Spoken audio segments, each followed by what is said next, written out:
شرم نہیں آتی, حیا نہیں آتی اسلام سے, اور پھر کہتے ہو کہ ہم تبلیغ کرنے نکلے ہیں. سنیں اور بکواس سنیں, میں کہاں تک بکواس آپ کو بتاؤں. ایک پاؤں پر نماز آپ نے کبھی دیکھی ہے؟ سنیں, ایک پاؤں پر تبلیغی جماعت والے نماز پڑھ رہے ہیں. ہم ایک رکعت پڑھتے ہیں وتر کی نماز کبھی, تو کہتے ہیں ایک رکعت کی نماز ہی نہیں ہوتی, پوری دنیا حنفیت چیختی ہے, دارالعلوم سے فتووں کے بمبارڈ ہوتے ہیں. ایک ٹانگ کے اوپر کون سی نماز ہوتی ہے دیکھو بھیا. تو یہ ہے کہ آدمی کے ٹانگ ہی نہ ہو, وہ تو بات الگ ہے بھائی, لیکن ٹانگ ہے پھر بھی وہ ٹنگے ہوئے ہیں ایک پاؤں پہ. ٹانگ, وہ ٹانگ کی جس ٹانگ نے دل ٹانگ لیا ہے نہیں. تو سنیں, محمد بن اسحاق کہتے ہیں کہ عبد الرحمن بن اسود حج کے لیے جب آئے تو ان کے ایک پاؤں میں تکلیف تھی, وہ عشاء کے بعد صرف ایک پاؤں کے سہارے کھڑے ہوئے اور صبح تک ایک ہی پاؤں پر کھڑے نفل پڑھتے رہے, حتیٰ کہ اس وضو سے صبح کی نماز پڑھ لی. ایک بزرگ کہتے ہیں کہ مجھے موت سے صرف اس لیے ڈر لگتا ہے کہ پھر تہجد کی نماز جاتی رہے گی. پاؤں میں درد تھی تو بیٹھ جاتے نا, ایک ٹانگ پہ کھڑنے کی کیا ضرورت تھی, ہے کہ نہیں ہے. لیکن ایک ٹانگ کی نماز دیکھو. اور پھر سنیں, ایک ولیہ تھی, عبادت کرتے کرتے کالی ہو گئی تھی. عبادت کرتے کرتے کیا ہو گئی تھی؟ ہم تو ابھی تک یہ سنتے ہیں آدمی عبادت کرتا ہے تو اس کے چہرے پہ نور آتا ہے, لیکن ان کی ولیہ, ان کے بزرگ ہیں, یہ عبادت کرتے ہیں تو کالے ہو جاتے ہیں. کیوں؟ عبادت ہی ایسی ہوتی ہے کالی کالی ان کی, تو اس کا عکس بھی ان کے چہروں پہ آتا ہے. سنیں, 436 صفحہ 436 چلیں. کہتے ہیں کہ ایک رحلہ عابدہ کے پاس گئے, وہ روزے رکھتے رکھتے کالی پڑ گئی تھی, روزے رکھتے رکھتے کالی پڑ گئی تھی, نماز پڑھتے پڑھتے پاؤں شل ہو گئے تھے, اپاہج, اور بریکٹ میں لکھا ہے جس کی وجہ سے, نہیں, پاؤں شل ہو گئے تھے جس کی وجہ سے اپاہج ہو گئی تھی. نماز پڑھتے پڑھتے کوئی اپاہج ہوتا ہے؟ یہاں تو ہم نے سنا ہے نماز پڑھتے پڑھتے آدمی تندرست ہو جاتا ہے نا, ہے کہ نہیں بھائی. نماز میں برکت ہے, لیکن یہ نماز پڑھتے پڑھتے کیا ہو گئی تھی. اب کوئی دشمن سنے گا, کہا اللہ معاف کرے ایسی نماز سے جو انسان کو اپاہج کر دیں. لیکن حقیقت بھی ہے, اس طرح کی عبادتیں نہ اللہ نے حکم دیا نہ اس کے رسول نے حکم دیا, اسی لیے یہ اپاہج ہو گئے. اللہ نے اپنا غضب نازل فرمایا اور یہ سمجھ رہے رحمت ہے. یہ اللہ نے اپنا غضب زندگی میں نازل فرمایا, جس کو انہوں نے کیا سمجھا, رحمت ہے. سنیں, بیٹھ کر نماز پڑھتی تھیں, روتے روتے نابینا ہو گئی تھیں. ہم نے جا کر اللہ تعالیٰ کی رحمت اور معافی کا ذکر کیا کہ شاید ان سے ان کے مجاہدے کی شدت میں کچھ کمی آئے. انہوں نے چیخ ماری, پھر کہنے لگی مجھے جو حالت ہے اس نے میرے دل کو زخمی کر رکھا ہے, میرے جگر کو چھیل دیا, کاش میں تو پیدا ہی نہ ہوئی ہوتی. یہ کہہ کر انہوں نے اپنے نماز کی نیت باندھ لی اور پھر نماز. یہ واقعات ہیں, کہہ رہے ہیں یہ نمونے کے واقعات ہیں چند. اور سنیں, جنت کی لالچ میں دیکھیں ذرا, یعنی 473 صفحہ. ابھی تو میں بڑی اہم باتوں میں آیا ہی نہیں ہوں, بڑی اہم پوائنٹس لا رہا ہوں میں, بھی ایک قریب کر رہا ہوں, یہ تو میں شروع سے چل رہا ہوں نا سیریل. ایک شخص کہتے ہیں, نہیں یہ کون سی ہے بھائی, 473 اور 474 موت کی خبر دیکھیں. 473 میں لکھتے ہیں ایک شخص حضرت ممشاد دینوری ہیں, کہتے ہیں ان کے پاس تھا ایک شخص, کہتے ہیں کہ میں حضرت ممشاد دینوری کے پاس بیٹھا تھا, ایک فقیر آیا اور کہنے لگا یہاں کوئی پاک صاف جگہ ہے ایسی ہے, غور سے سنو, یہاں کوئی پاک صاف جگہ ایسی ہے جہاں کوئی مر جائے. انہوں نے ایک جگہ اشارہ کیا جہاں پانی کا چشمہ بھی تھا, وہ اس کے قریب گیا, وضو کی, نماز پڑھی, اس کے بعد پاؤں پھیلا کر لیٹ گیا اور مر گیا. علم غیب, باقاعدہ ان کو غیب کا علم ہو رہا ہے. اور دوسری چیز ہمیں یہ سمجھ نہیں آتی, گپ ٹھوکنے والے نے تھوڑی بھول کی ہے اس میں. کیا؟ جس شخص کو یہ معلوم ہو کہ وہ ابھی مرے گا, اسے یہ نہ معلوم ہو کہ کون سی جگہ پاک ہے کون سی جگہ ناپاک ہے, اس کو پوچھنے کی کیا ضرورت تھی, ہے نہیں گپ یہ. ابھی جو شخص اتنا بڑا ولی اللہ ہو کہ اسے پتا ہو کہ میں ابھی مروں گا, کہہ رہا ہے کہ کوئی پاک جگہ ہے جہاں کوئی مر جاوے, اسے پتا تھا میں مروں گا ابھی, لیکن اسے یہ نہیں پتا تھا پاک جگہ کون سی ہے ناپاک جگہ کون سی ہے, کیا پتا ہے. سنیں اور آگے آئیں. یہ تبلیغی جماعت کے اولیاء ہیں جنہیں سب کچھ پتا ہوتا ہے.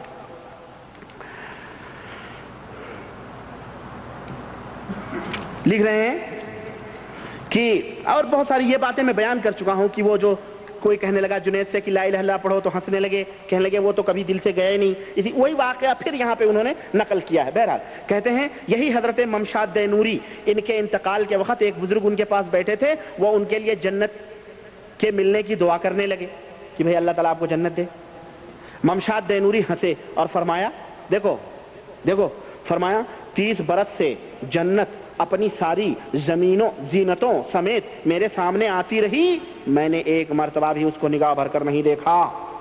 اوہو، اللہ کی نعمت کی توہین نہیں ہے یہ؟ اور یہ کتنا بڑا مقام ہے، اس کی توہین یہ کہہ رہے ہیں، مطلب یعنی ہم جنت، اور یہ کفر کی نشانی ہے۔ جو آدمی جہنم کے خوف اور جنت کے لالچ میں عبادت نہ کرے وہ دائرے ایمان سے خارج ہوتا ہے۔ آدمی کو چاہیے کہ وہ اللہ کا خوف، یعنی جس کو کہتے ہیں خوف اور رجا یعنی امید، اسی لیے اللہ کے نبی صلی اللہ علیہ وسلم نے فرمایا اپنی امت کو کہ اے میری امت کے لوگوں، اللہ سے جنت الفردوس طلب کرو۔ کیوں؟ اس لیے کہ وہ اعلیٰ مقام ہے۔ اور اگر جنت کی اتنی ہی توہین ہوتی تو اللہ تعالیٰ بار بار قرآن میں جنت کا ذکر نہ کرتا، اس کی خوبیاں، اپنے مومن بندوں کو اس کے میوے، اس کے مشٹان، شہد کی، دودھ کی نہریں، یہ تمام سب جو طویل ذکر قرآن کریم کے اندر جنت کا ہے، حدیث میں جو اللہ کے نبی نے جنت کی فضائل اور جنت کا حسن اور جنت کی لالچ اپنی امت کو دی ہے، یہ تمام سب چیزیں بیکار تھیں، فضول ہیں، اس کی کوئی ویلو نہیں۔ تبلیغی جماعت والو غور کرو، سوچو کہ یہ تمہارے شیخ الحدیث تمہیں کیا تعلیم دے رہے ہیں۔ یہ کون سا بزرگ تھا جس کے سامنے کہہ رہا 30 برس تک جنت آ رہی ہے، باقاعدہ جنت و دوزخ ان کے دربار میں آتے ہیں اور جاتے ہیں؟ اعوذ باللہ اعوذ باللہ، اس سے بڑھ کر کے قرآن و سنت کا انکار اور کیا ہو سکتا ہے، جس کے بارے میں اللہ کے نبی نے فرمایا کہ جنت ایک ایسی چیز ہے جس کو نہ کسی آنکھ نے دیکھا ہے، ما لا عین رأت ولا اذن سمعت، نہ کسی کان نے سنا ہے، ولا خطر علی قلب بشر، اور نہ ہی کسی انسان کے دل پر اس کے حسن اور خوبصورتی کا تصور گزرا ہے۔ اس جنت کو 30 برس تک یہ دیکھ رہے ہیں حضرت۔ اللہ کے نبی کو معراج میں بلا کے جنت دکھائی جائے، صحابہ جنت نہ دیکھیں، یہ تبلیغی جماعت کے اولیاء اللہ باقاعدہ جنت دیکھ رہے ہیں، 30 برس تک سچ سجا کے اس کی طرف توجہ بھی نہیں کر رہے جناب، ہاں 30 برس تک نگاہ بھی اٹھا کے نہیں دیکھی، اور انشاءاللہ قیامت میں بھی ان کو نصیب نہیں ہوگی، ایسے ہی چلے جائیں گے سیدھے، وہاں بھی دیکھنا نصیب۔ سنیں، کفن چور ایک تھا، کہتے ہیں کہ ہاں ایک کفن چور تھا، صفحہ نمبر 476، ایک کفن چور تھا، وہ قبریں کھود کر کفن چرایا کرتا تھا، اس نے ایک قبر کھودی تو اس میں ایک شخص اونچے تخت پر بیٹھے دیکھے قرآن پاک پڑھ رہا ہے، قبر کے اندر ایک شخص اونچے تخت پر، اوپر کا تخت شاید نیچے چلا گیا ہوگا، لیکن یہ مقصد نہیں ہے ان کا مقصد ہے وہ جنت سے تخت آیا تھا، ہے نا، اور سنیں تخت ہی نہیں تھا، تخت کے اوپر بیٹھے اللہ اکبر قرآن پاک پڑھ رہا تھا، تخت پر بیٹھے دیکھا وہ قرآن ان کے سامنے رکھا ہوا، وہ قرآن پڑھ رہے تھے اور ان کے تخت کے نیچے نہر چل رہی تھی، کفن چور نے دیکھا تخت کے نیچے نہر چل رہی تھی، ہاں سنیے، اس شخص پر ایسی دہشت طاری ہوئی کہ بے ہوش ہو کر گر پڑا، لوگوں نے اس کو قبر سے نکالا، لوگوں نے اس کو، یہاں توجہ چاہوں گا، لوگوں نے اس کو قبر سے نکالا، 3 دن بعد ہوش آیا، لوگوں نے قصہ پوچھا، اس نے سارا حال سنایا، بعض لوگوں نے اس قبر کے دیکھنے کی تمنا کی، اس سے پوچھا کہ قبر بتا دے، اس نے ارادہ بھی کیا کہ ان کو لے جا کر قبر دکھاؤں، رات کو خواب میں ان قبر والے بزرگ کو دیکھا، کہہ رہے ہیں اگر تو نے میری قبر بتائی تو ایسی آفتوں میں پھنس جائے گا کہ یاد کرے گا، باقاعدہ وارننگ دھمکیاں آ رہی ہیں قبرستانوں سے جناب عالی۔ ہاں اس سے یہ بھی پتا چلا کہ بزرگان دین اگر مان لیں تو بزرگان دین یہ نہیں چاہتے کہ ان کی قبروں کو لوگوں کا پتا چلے، جو چاہتے ہیں وہ بزرگ ہوتے ہی نہیں ہیں، تو جو مزار پوجے جا رہے ہیں گویا یہ بزرگ، کیوں وہ نہیں چاہتے کہ ان کی قبریں کوئی معلوم ہو پوجی جائے، اور ان کی مرضی کے خلاف یہ قبر پرست اور یہ تبلیغی جماعت والے پوجتے اور چاٹتے ہیں۔ اب یہاں پہ آپ سوچیں، ایک تو دھمکی مل رہی ہے، دوسرے میں نے کہا نا کہ اس بات کے اوپر توجہ دو کیا کہ لوگوں نے اس کو قبر سے نکالا، تو جب لوگوں نے اس کو قبر سے نکالا تو پھر یہ پوچھنے کی ضرورت کیوں آئی کہ تو قبر بتا دے؟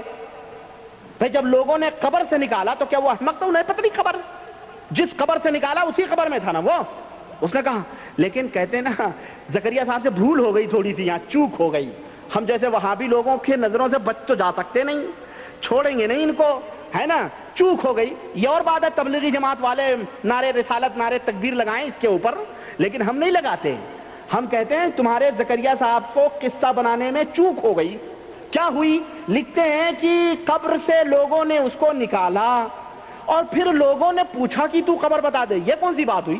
ابے جس قبر سے نکالا وہی خبر ہے. اور سنیں، ٹائم زیادہ تو نہیں ہو رہا ہے؟ کیا ٹائم ہوا بھائی؟ بس بہت اہم واقعات ہیں.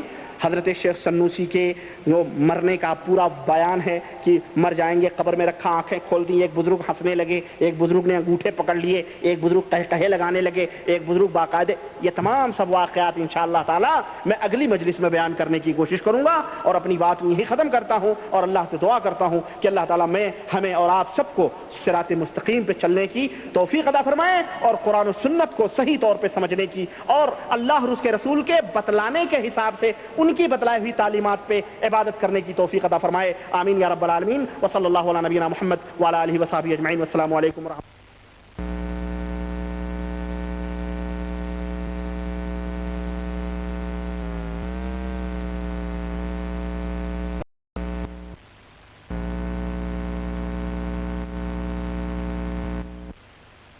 انہی کی محفل سجا رہا ہوں، چراغ میرا ہے رات ان کی. انہی کی محفل سجا رہا ہوں، چراغ میرا ہے رات ان کی. اور انہی کے مطلب کی کہہ رہا ہوں، زبان میری ہے بات ان کی. انہی کے مطلب کی کہہ رہا ہوں، زبان میری ہے بات. کرام، تو بزرگوں اور بھائیوں، جیسا کہ آپ حضرات کو اچھی طرح اس بات کا علم ہے کہ فضائل صدقات اور فضائل حج کے موضوع پر میری گفتگو ہو رہی ہے، اور میں مناسب یہ سمجھتا ہوں کہ آج کی یہ مجلس تبلیغی نصاب ایک جائزہ یا آپ کی عدالت میں اس تعلق سے یہ میری آخری مجلس ہو، اور میں آج کے اس مجلس میں اپنی گفتگو کا لب لباب اور نچوڑ تھوڑی تشریحات کے بعد میں بیان کروں گا، اور یہ آخری مجلس ہوگی. اور میں اب اس باب کو، اس ڈور کو، اس دروازے کو بند کرنا چاہتا ہوں. الحمدللہ اپنی بساط کی حد تک میں نے قرآن و سنت کی روشنی میں اس کا پوسٹ مارٹم کیا ہے، اور آپ حضرات کے سامنے حقیقتیں رکھی ہیں. مانو نہ مانو یہ آپ کی مرضی ہے، ہمارا کام صرف بتلا دینا ہے. آئیے میں بلا کسی تاخیر کے پھر انہی واقعات کی بھول بھلیوں میں آپ کو لے کے چل رہا ہوں جو تبلیغی نصاب یا فضائل اعمال کی زینت ہیں. وہ بھول بھلیاں جس میں بہت سارے لوگوں کے ایمان کا سودا ہوتا ہے، اور بہت سارے لوگ اپنا ایمان بیچ کر، اپنا ضمیر بیچ کر، اپنی عقل اور اپنی خرد کو اس کی چوکھٹوں پر قربان کرتے ہیں، اور اسے کوئی آسمانی کتاب سمجھ کر کے اس کے اوپر عمل کرتے ہیں، یا اسے اپنے درسوں میں، مسجدوں میں، گھر گھر میں، نگر نگر میں، شادی بیاہوں میں اسے اس کتاب کو بطور تبرک سمجھ کر کے لوگوں کے اندر اس کو پھیلاتے ہیں اور اس کو دیتے ہیں. یہ کتاب فضائل اعمال، صدقات، حصہ دوم فضائل صدقات اور فضائل حج پہ مشتمل ہے. اور جیسا کہ میں نے بتلایا تھا پہلے لیکچر میں کہ مدینہ بک ڈپو اردو بازار جامع مسجد دلی کی چھپی ہوئی یہ کتاب ہے، اور یہی میرے زیر بحث یہ کتاب ہے. اور اس کے صفحات آپ دیکھ لیں، ہو سکتا ہے پرنٹنگ پریس کی وجہ سے مختلف ہوں، لیکن میں یہ کتاب میرے سامنے ہے، اس لیے میرے نزدیک یہی صفحات ہیں، اسی کتاب کے صفحات ہوں گے. میں نے شاید پچھلے لیکچر میں آپ حضرات کو بتلایا تھا، کفن چور کا واقعہ بتلایا تھا، میں نے بتلایا تھا، اور یہ میری آخری گفتگو تھی کہ جس آدمی نے کفن چور تھا، قبر میں گھسا اور اس نے مطلب کفن وفن چوری کی، وہ میں نے بتا چکا ہوں، میں پچھلے لیکچر میں اس کے اوپر گفتگو ہو چکی ہے. آئیے میں ایسے متضاد عقیدے جو کسی مومن کا، کسی موحد کا، یا قرآن و سنت کے ماننے والے کا، یا کلمہ لا الہ الا اللہ پڑھنے والے کا یہ عقیدہ نہیں ہو سکتا ہے، بلکہ یہ کسی شیطان کا، یا کسی مجوسی، یا کسی یہودی، یا کسی ہندو کا، یا کسی غیر قوم کا، غیر مسلمان کا یہ دھرم، یہ دین ہو سکتا ہے، یہ عقیدہ ہو سکتا ہے جو عقیدہ اس کتاب کے اندر لکھا گیا ہے. چنانچہ میں آپ کو بتاؤں کہ تبلیغی جماعت کا ایک عقیدہ یہ بھی ہے، تبلیغی جماعت، اور اس کے اندر وہ حضرات بھی ملوث ہیں اس عقیدے میں جو اپنے آپ کو بریلوی کہتے ہیں، لیکن تبلیغی جماعت کے لوگ اس عقیدے میں بریلویوں سے ایک ہاتھ اور دو ہاتھ آگے ہی ہیں.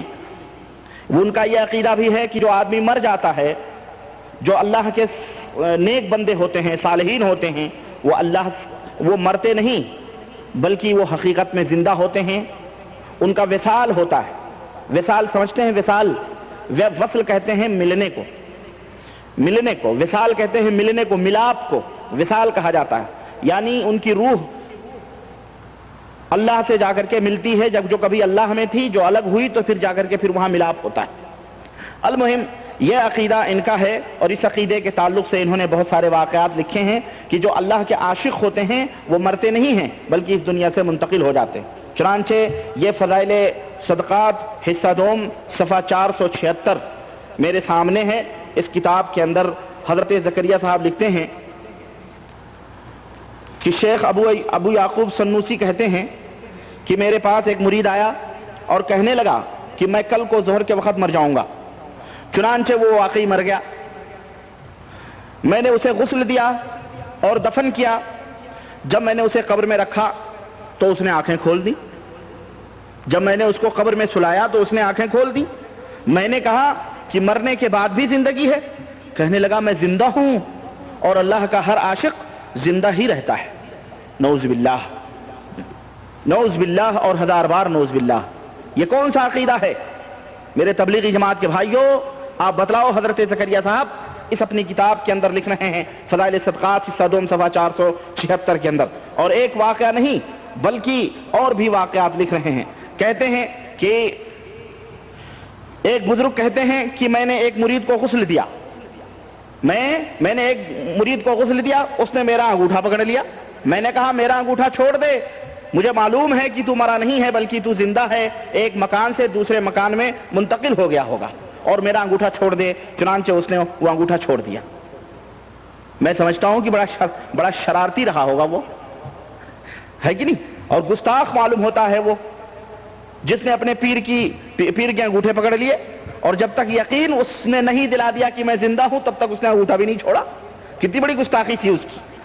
یا ہو سکتا ہے کہ بچپن میں اسے انگوٹھا چوسنے کی عادت رہی ہو، بچپن میں اسے انگوٹھا چوسنے کی عادت رہی ہو، پیر کا انگوٹھا پکڑ لیا دھڑاک سے اس سے. یہ عقیدہ ہے تبلیغی جماعت کا. سوچئے اور آگے آئیے میں آپ کو بتاؤں.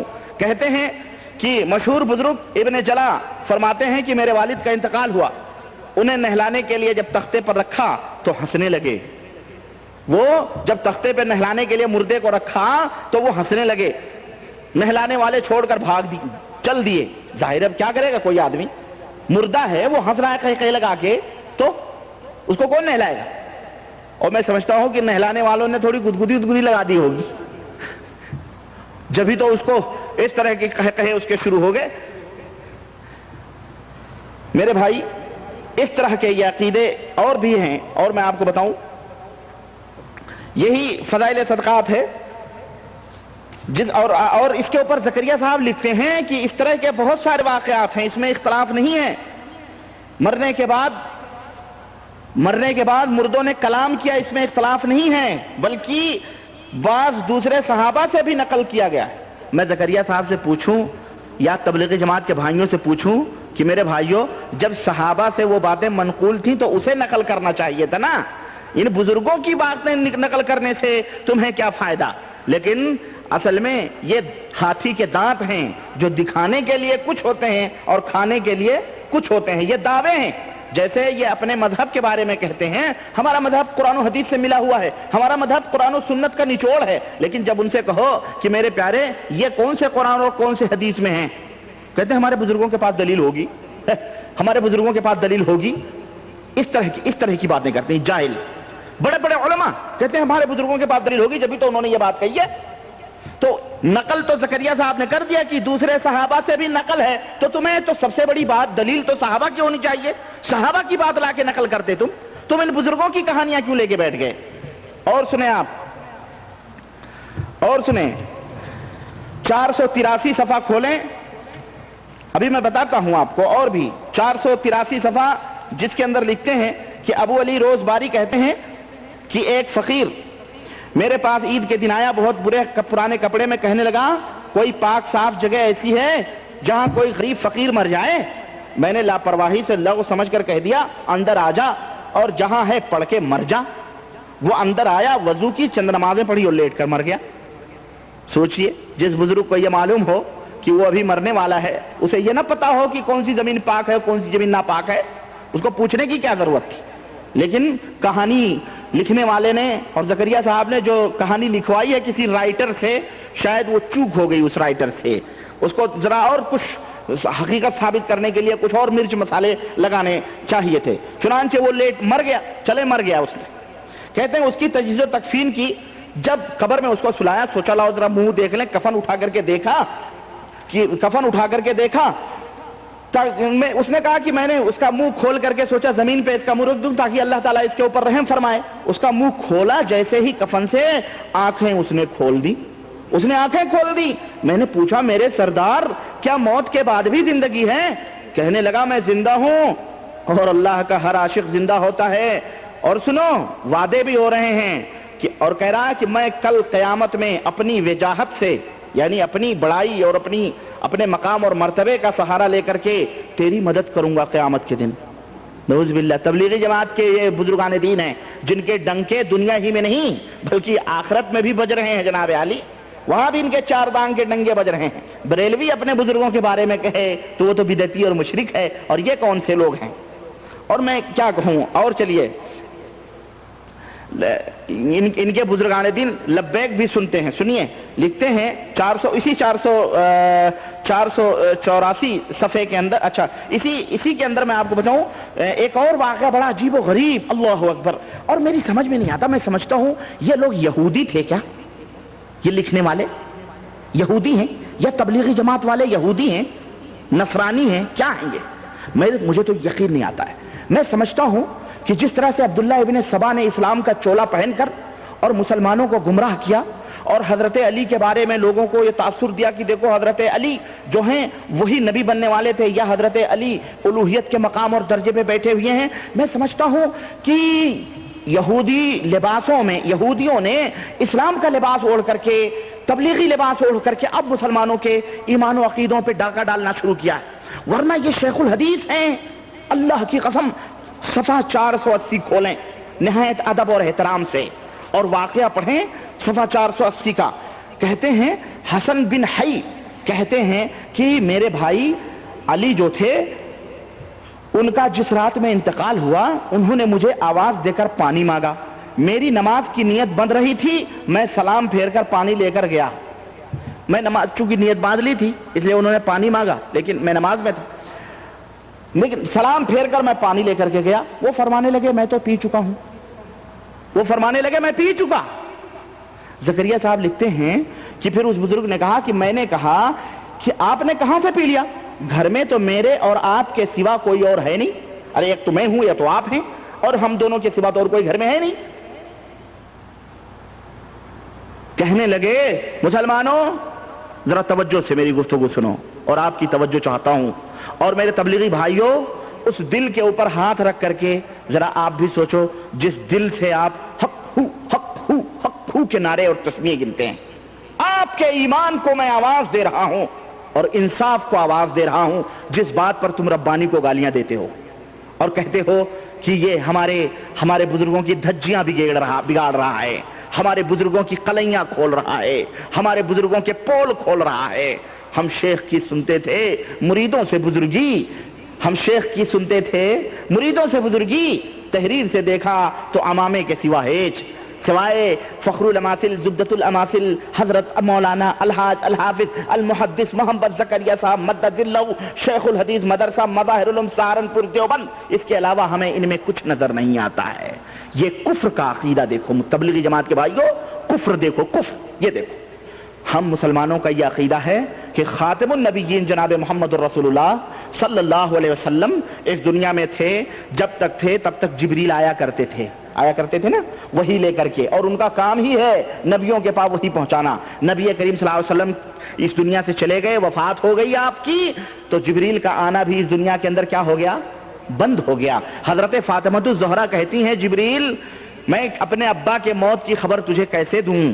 جب میرے ابا تھے تب تو آیا کرتا تھا، آج میرے ابا نہیں ہیں، میں کیسے تجھے اس اپنے ابا کے موت کی خبر دوں؟ صحابہ کا یہ عقیدہ تھا کہ جبریل نہیں آتے، لیکن تبلیغی جماعت کے ہاں جبریل علیہ السلام باقاعدہ آتے ہیں۔ سنیے، لکھتے کہتے ہیں انہوں نے کہا کہ میرے سوا اور آپ کے سوا تو کوئی نہیں ہے یہاں پہ، پھر کیسے آپ نے پانی پی لیا؟ کہنے لگے، ذرا دل پہ ہاتھ رکھ کے سوچو مسلمانوں، کہنے لگے کہ حضرت جبریل علیہ السلام ابھی پانی لائے تھے، وہ مجھے پانی پلا کر کے گئے ہیں۔ نعوذ باللہ۔ دیکھ رہے ہیں عقیدہ یہ کون سے قرآن اور کون سے حدیث کا عقیدہ ہے، ہمیں بتاؤ ذرا۔ اور یہی نہیں کہ وہ پانی پلا کے گئے ہیں، کہہ گئے ہیں کہ تو اور تیرا بھائی ان لوگوں میں ہیں جن پر حق تعالیٰ نے انعام فرما رکھا ہے۔ نعوذ باللہ۔ اور سنو، یہ تو جبریل آ رہے ہیں، ان کے یہی لوگ ہیں بھائی، انہی کی شان ہے تبلیغی جماعت والوں کی، اور یہ قادری چشتی اور پادری والوں کی، جو اپنے رائے منڈ میں بلاتے ہیں، اپنے کانفرنسوں میں بلاتے ہیں، اپنے جلسوں میں بلاتے ہیں، اور جہاں ٹکٹ وکٹ دے کر کے نبی کریم صلی اللہ علیہ وسلم کو ادھر ادھر پاکستان میں، کراچی میں، کہاں کہاں پھراتے ہیں، گھماتے ہیں۔ یہ انہی لوگوں کی شان ہے، انہی لوگوں کی شان ہے۔ سنو، حضرت کہتے ہیں ایک بزرگ تھے، ان کا انتقال ہوا، میں سفر میں گیا ہوا تھا، جب میں سفر سے واپس آیا تو ان کے بھائی حسن بن صالح کے پاس تعزیت کے لیے گیا، مجھے وہاں جا کر رونا آیا۔ وہ کہنے لگے رونے سے پہلے ان کے انتقال کی کیفیت سنو، کیسے لطف کی ہے۔ جب ان پر نزا کی تکلیف ہوئی، یعنی جب موت آئی تو مجھ سے پانی مانگا، میں پانی لے کر گیا، کہنے لگے میں نے تو پی لیا۔ میں نے پوچھا کس نے پلایا؟ کہنے لگے حضور اقدس صلی اللہ علیہ وسلم فرشتوں کی بہت سی صفوں کے ساتھ تشریف لائے تھے اور مجھے پانی پلا دیا، مجھے پانی پلا دیا۔ مجھے خیال ہوا کہ کہیں غفلت میں کہہ رہے ہو بھائی۔ اس نے کہا آدمی نے کہ میں نے سوچا کہیں غفلت میں کہہ رہے ہوں، اس لیے میں نے پوچھا فرشتوں کی صفیں کس طرح تھیں؟ کہنے لگے اوپر نیچے اس طرح تھیں، ایک ہاتھ کو دوسرے ہاتھ کے اوپر، اس طرح فرشتوں کی صفیں تھیں، اوپر نیچے فرشتوں کی صفیں تھیں۔ نعوذ باللہ۔ مسلمانوں، یہ قرآن کا عقیدہ ہے؟ یہ ہے کسی مسلمان کا ایمان اور عقیدہ؟ ہرگز نہیں ہو سکتا ہے۔ یہ مسلمانوں کا ایمان اور عقیدہ نہیں ہو سکتا ہے کہ نبی کریم صلی اللہ علیہ وسلم ان کو پانی پلانے کے لیے ان کے نزاع کے وقت میں آئیں، اور بریلویوں کے اگر بزرگان دین ان کے پانی پلانے کے لیے ان کے نزاع میں یا ان کے جنازوں میں یا ان کے جگہوں پہ آئیں تو تم انہیں تو مشرک کہتے ہو، اور ان کو کیا کہو گے؟ مجھے بتاؤ آپ۔ مجھے لگتا ہے کہ یہ یہودی لوگ ہیں۔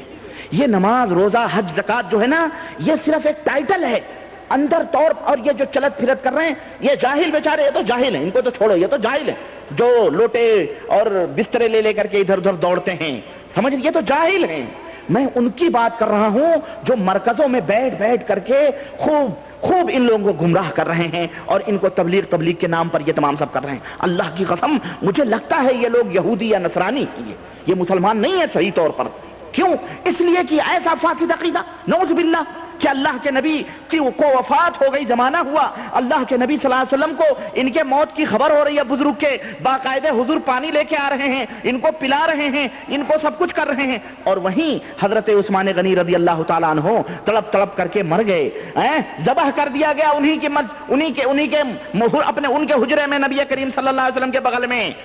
لیکن حضرت محمد رسول اللہ صلی اللہ علیہ وسلم نکل کے انہوں نے پانی نہیں پلایا۔ وہیں حضرت عمر فاروق اعظم رضی اللہ تعالیٰ عنہ کو اس یہودی خبیث مجوسی نے پیچھے سے چھری مار کر کے شہید کر دیا، امامت کی حالت میں، نماز کی حالت میں۔ نبی کریم صلی اللہ علیہ وسلم نے نکل کر کے ان کو نہیں بچایا، اپنے داماد حضرت علی کو کوفہ نہیں بچایا، اور اسی حضرت حمزہ رضی اللہ تعالیٰ عنہ کو شہید کر دیا گیا بدر میں۔ اس اللہ کے نبی صلی اللہ علیہ وسلم نے نہیں بتلایا، نہ کسی کے دلوں کے خطرات، نہ کسی کے دلوں کا بھید اللہ کے نبی نے جانا۔ صحابہ کرام شہید ہوئے، اللہ کے نبی نے اپنے صحابہ کو نہیں بچایا۔ سوچئے یہ کہاں پدی کے شوربے، کہاں مر رہے ہیں، حضور باقاعدہ آ کر کے ان کو پانی پلا کے جا رہے ہیں۔ زکریا صاحب، تبلیغی نصاب کے پڑھنے والوں، اللہ کی قسم ہے اگر ان حقیقتوں کے کھلنے کے بعد بھی تم نہ سدھرے تو اللہ کی قسم اللہ تعالیٰ تمہیں معاف نہیں کرے گا۔ تم جہنم کی راہوں پہ جا رہے ہو، تم جس جگہ پہ جا رہے ہو تعصب پھینکو، اور نہیں تو اگر ماں نے تم اپنے اصلی ماں اور باپ کے ہو تو آؤ، اگر اصلی ماں اور باپ کے ہو تو میں تمہارے اس نسب کا حوالہ دیتا ہوں کہ آؤ اور مجھے ثابت کرو یہ تمام سب حقیقتیں جو حضرت زکریا نے اپنی اس کتاب کے اندر نقل کی ہیں، اور جس کو تم قرآن سمجھ کر کے عصر کے بعد اور فجر کے بعد اور ظہر کے بعد جو ہے مسجدوں کے اندر، ہمارے ملکوں کے اندر بیچارے جاہلوں کو تم گمراہ کر رہے ہو نماز اور روزوں کے جو ہے نام پر۔ چنانچہ یہ دیکھیں جناب صفحہ 184 کھولتے ہیں ہم، 484 184 نہیں، صفحہ 484. اس کے اندر لکھتے ہیں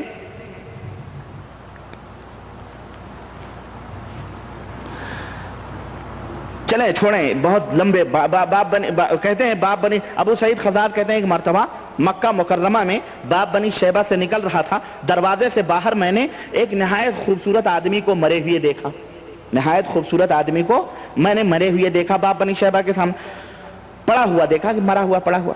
میں اس کو غور سے دیکھنے لگا، وہ مردے کو غور سے دیکھنے لگا تو وہ مردہ میری طرف دیکھ کر کے ہنسنے لگا.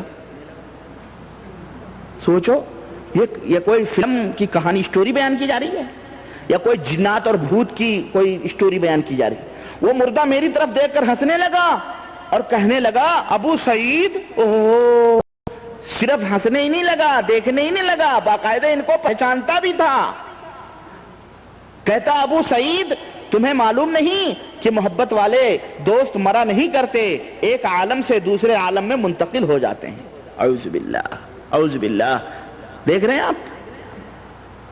پھر وہ پڑا ہوا کیا کر رہا تھا؟ وہ مردہ. یہ تبلیغی جماعت والے اپنے مردوں کو زندہ ہی دفن کرتے ہیں؟ میں سمجھتا ہوں زندہ ہی دفن کرتے ہوں گے.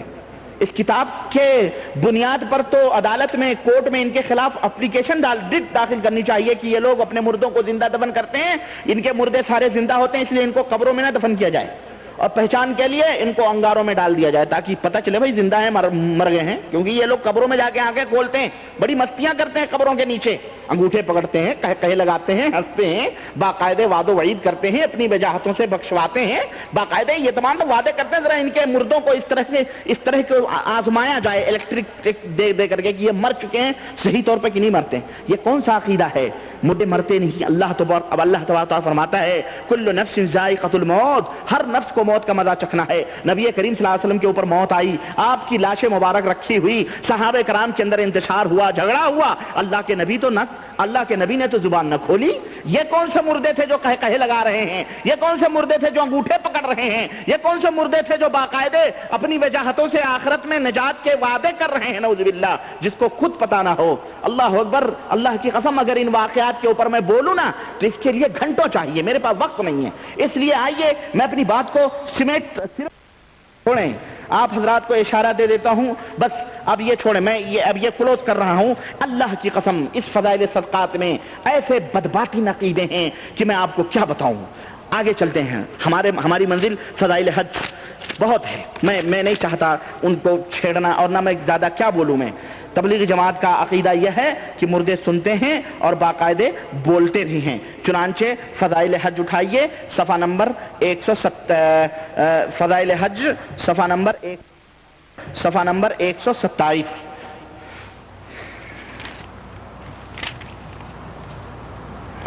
ابھی جو میں نے فضائل حج صفحہ نمبر 127 یہ دیکھیں. ابھی تو ہم یہ جانتے تھے نا، تبلیغی جماعت کا یہ عقیدہ ہے کہ مردے سنتے اور بولتے ہیں، ہے نا؟ ابھی تک ہم یہ جانتے تھے مردے سنتے یعنی مردے بولتے بھی ہیں. چنانچہ یہ دیکھیے مولانا زکریا صاحب نے صفحہ 127 کے اندر لکھا ہے کہ ابراہیم بن شیبان کہتے ہیں کہ میں حج سے فارغ ہو کر مدینہ منورہ حاضر ہوا اور میں نے قبر شریف کے پاس جا کر سلام عرض کیا تو میں نے حجرہ شریف کے اندر سے آواز سنی، اور وہ آواز کیا تھی؟ وعلیک السلام. نبی کریم صلی اللہ علیہ وسلم کی قبر سے کیا آواز آئی؟ وعلیک السلام. نیچے سے لاؤڈ اسپیکر لگا ہوا تھا کیا؟ ابھی اللہ کے نبی بھی مٹی کے نیچے ہیں بھائی، اور باقاعدہ ان کے عقیدوں کے حساب سے تو باقاعدہ چاروں طرف پلستر کی آواز، شیشے پلائی ہوئی دیواریں، اوپر آواز کہاں سے آ رہی ہے؟ سنو اور سنو. کہتے ہیں سید نور الدین ایجی شریف کے والد نے سلام عرض کیا تو سارے مجمع نے، ایک ہی نہیں سارے مجمع نے قبر شریف سے سنا وعلیک السلام یا ولدی، اے میرے بیٹے تمہارے اوپر سلامتی ہو. فضائل حج صفحہ نمبر 131.